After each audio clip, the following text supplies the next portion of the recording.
Pengadilan Negeri Tanjung Karang menggelar sidang lanjutan dengan agenda pembacaan eksepsi terhadap Roni Hasudungan Purba dalam perkara korupsi di Inspektorat Lampung Utara pada Rabu 3 Juli 2024. Dalam sidang tersebut, melalui penasihat hukumnya Suta Ramadan, Roni Hasudungan Purba meminta agar perkara yang menjerat kliennya tidak dilanjutkan. Ia mengatakan, "Kami meminta agar persidangan ini tidak dilanjutkan dengan adanya keputusan pra-peradilan tersebut dan juga meminta agar terdakwa Roni Hasudungan Purba segera dikeluarkan dari tahanan." Selain pertimbangan dari pra-peradilan, dalam eksepsi juga dijelaskan bahwa dakwaan jaksa penuntut umum tidak jelas. Poinnya apa tentang eksepsi kita pada sidang hari ini, Bang? Intinya itu, Bang. Ya, intinya bahwa hari ini kita mengajukan hak untuk melakukan eksepsi terhadap keberatan dari dakwaan dari poin utamanya adalah bahwa perkara ini sebenarnya sudah diputus oleh Prapit sehingga penetapan status tersangka yang dijadikan dasar oleh jaksa untuk menyidangkan perkara ini sudah dibatalkan oleh Pengadilan Negeri Kota Bumi, sehingga kita masukkan itu sebagai bahan pokok dari Prapit kita hari ini. Yang kedua, dalam perkara yang sama dengan terdakwa yang sudah juga diputus oleh Pengadilan Negeri Kota Bumi, yaitu penetapan status tersangkanya Pak Erwin Syah dibatalkan. Di situ menyatakan perkara objek dalam perkara ini adalah kewenangan apil, dan itu juga kita masukkan. Jadi kita jadikan juga sebagai yang berikutnya juga jaksa juga tidak dakwaan jaksa kabur, dakwaan jaksa tidak jelas, sehingga sudah layak dan sepatutnya untuk dibatalkan. Gitu.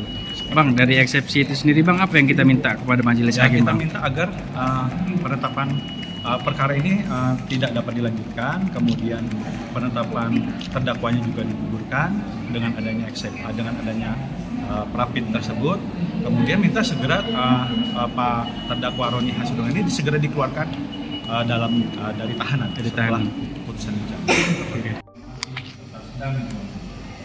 B.1. Surat dakwaan dinyatakan tidak cermat dan atau tidak tepat dan atau kabur serta dinyatakan buntu. B.1. Jaksa pada Tanjung Utara merangkap sebagai pelapor penyidik sekaligus penyidik.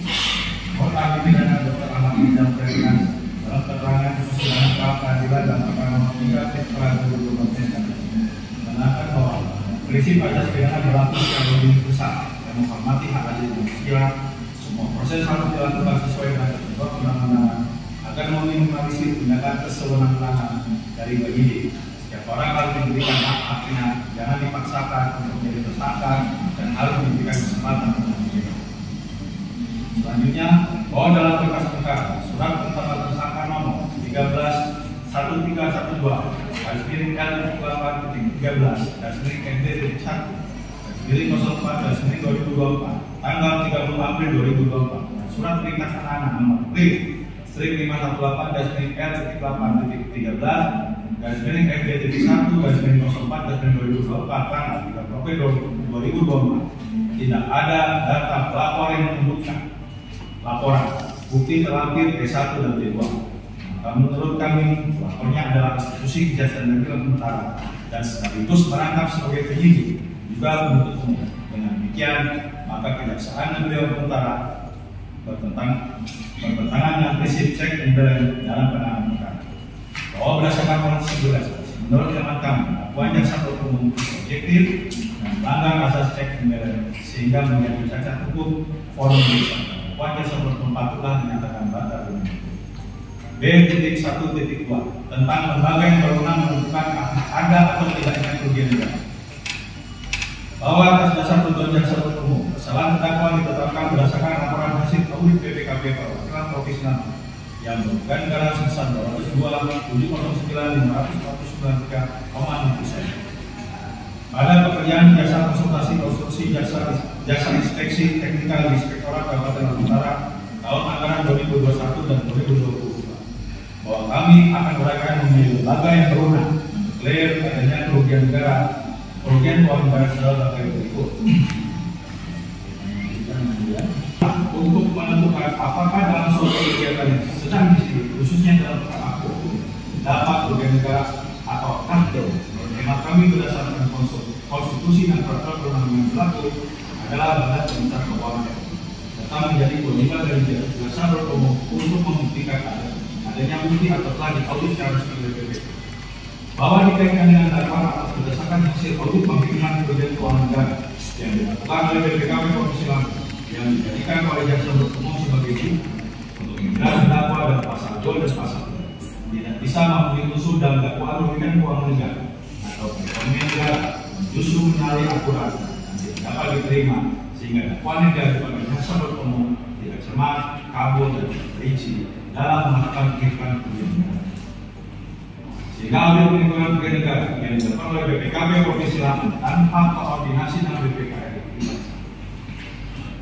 Bahwa kemudian dasar pasal 12 Peraturan Nomor 3 Tahun 2022 tentang pemesanan keuangan negara oleh pemeriksa atau tenaga ahli dari luar Badan Pemeriksa Keuangan yang audit yang melibatkan pihak BPK sebagai lembaga negara yang resmi dan upaya perlindungan kerugian keuangan negara. Maka kami berpendapat dan kesimpulan saat penuntut umum dalam kerugian keuangan negara bagaimana dalam surat dakwaan harus dinyatakan sebagai dakwaan yang salah, kabur, serta dinyatakan tidak memiliki kekuatan hukum dan juga telah menjadi pertimbangan hukum oleh hakim pra peradilan pada Pengadilan Negeri Kertabumi dalam putusan pra peradilan saksi Dr. Erwin Shah SSDP dalam bukti T.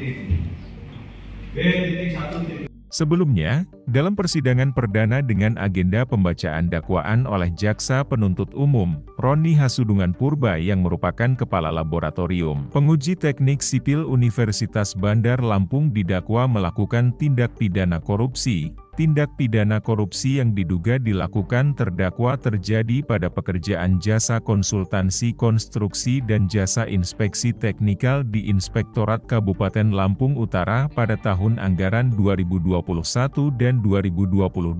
Terdapat indikasi dugaan kong kali kong antara Erwin Shah, Kepala Inspektorat Daerah Kabupaten Lampung Utara, dengan Roni Hasudungan Purba menggunakan modus membayar kegiatan yang tidak terlaksana alias fiktif. Dalam kegiatan fiktif tersebut, Erwin Shah terus melakukan pembayaran kepada Roni Hasudungan Purba sehingga ia didakwa telah melakukan perbuatan memperkaya diri sendiri atau orang lain yang merugikan keuangan negara sebesar Rp202.709.549. Perbuatan terdakwa diatur dan diancam dalam Pasal 3 Junto Pasal 18 Undang-Undang Nomor 31 Tahun 1999 tentang Pemberantasan Tindak Pidana Korupsi, yang telah diubah dengan Undang-Undang Nomor 20 Tahun 2001, Junto Pasal 55 Ayat 1 ke 1 KUH Pidana. Diketahui, Roni Hasudungan Purba ditetapkan sebagai tersangka bersama dengan Erwin Shah. Namun, Erwin Shah mengajukan pra-peradilan dan Pengadilan Negeri Kota Bumi mengabulkan permohonan tersebut dengan menilai penetapan tersangka terhadap Erwin Shah tidak sah,